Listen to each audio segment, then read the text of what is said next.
مشاهدينا، نحن في هذه الندوة نتحدث عن الجدل الدائر حول فتوى جهاد المناكحة التي وجدت لها صدى في الشارع التونسي تحديدا. سنعرف لماذا الشارع التونسي وكيف وجدت لها هذا الصدى، ولكن دعونا بداية نستمع لتفاعل الشارع التونسي وآرائه حول الجدل الرسمي حول هذه الفتوى والجدل على المستوى الرسمي والشعبي. ولا غريبه معناتها ذي اول مره نسمع بها انا زواج النكاح هذايا.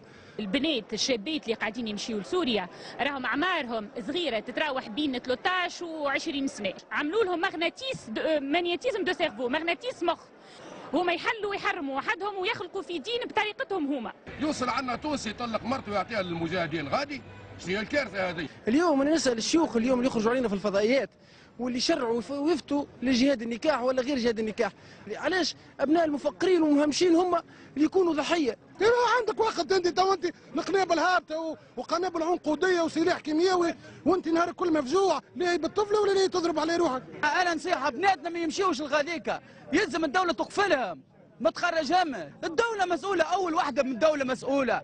هذا جهاد، ايش من جهاد اللي جهاد بالرسمي، اللي جهاد راه يحط حاجتين، دينه وربك سبحانه وخوه المسلم. وكذوبه قاعدين يكبروا وينفخوا فيها باش يلهيونا ايضا على القضيه الرئيسيه. جهاد النكاح هذا عمري ما سمعت به وحتى تونسي ما سمع به، حاجات دي نوسيون جدد دخلوا لتونس.